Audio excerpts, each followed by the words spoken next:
ಇದು ನಮ್ಮ ಒಂದು ಸನಾತನ ಪರಂಪರೆಯ ವೈಶಿಷ್ಟ್ಯ. ನಾವು ಯಾವತ್ತೂ ಸಹ ಯಾರಿಗೂ ಅವಕಾಶವನ್ನು ಕೊಡದೆ ನಾವು ಏನು ಹೇಳ್ತೀವೋ ಅದನ್ನು ಮಾತ್ರ ನೀವು ಒಪ್ಕೊಳ್ಬೇಕು, ಇಲ್ಲ ಅಂತಂದ್ರೆ ಆಗುವುದಿಲ್ಲ ಅಂತ ಹಾಗೆ ನಾವು ಒತ್ತಾಯ ಮಾಡುವುದಿಲ್ಲ.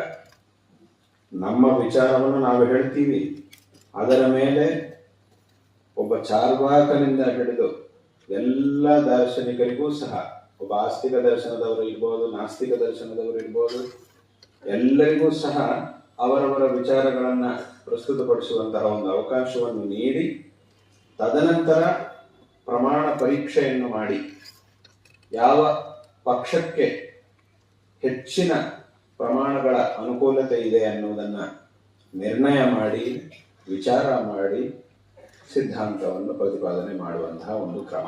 ಈ ಕ್ರಮವನ್ನೇ ನಾವು ಶಂಕರರ ಭಾಷ್ಯ ಮೊದಲಾದಂತಹ ಗ್ರಂಥಗಳಲ್ಲಿ ಮತ್ತು ಆ ಭಾಷ್ಯಗಳನ್ನು ಅವಲಂಬಿಸಿ ನಂತರ ಕಾಲದಲ್ಲಿ ವಿದ್ವಾಂಸರು, ದೊಡ್ಡ ದೊಡ್ಡ ವಿದ್ವಾಂಸರು ರಚನೆ ಮಾಡಿರ್ತಕ್ಕಂತಹ ಶಾಸ್ತ್ರ ಗ್ರಂಥಗಳಲ್ಲಿ ಈ ಒಂದು ಪದ್ಧತಿಯನ್ನ ಇವತ್ತಿಗೂ ಸಹ ನಾವು ನೋಡಬಹುದಾಗಿದೆ. ಇನ್ನೊಂದು ಸ್ವಾರಸ್ಯವಾದಂತಹ ವಿಚಾರ ಅಂತಂದ್ರೆ, ಈ ಗ್ರಂಥಗಳಲ್ಲಿ ಪೂರ್ವ ಪಕ್ಷಿಗಳು, ಇದನ್ನೇ ಯಾರು ಆಕ್ಷೇಪ ಮಾಡ್ತಾರೋ ಅವರನ್ನು ಪೂರ್ವ ಪಕ್ಷಿಗಳು ಅಂತ ನಾವು ಹೇಳ್ತೀವಿ. ಆ ಪೂರ್ವ ಪಕ್ಷ ಅನ್ನುವುದು ವಿಚಾರದ ಒಂದು ಅಂಗ. ಪೂರ್ವ ಪಕ್ಷ ಅನ್ನೋದಿದ್ರೆ ತದನಂತರ ಸಿದ್ಧಾಂತ, ಉತ್ತರ ಪಕ್ಷ, ಅದನ್ನೇ ಸಿದ್ಧಾಂತ ಅಂತ ಹೇಳ್ತೀವಿ.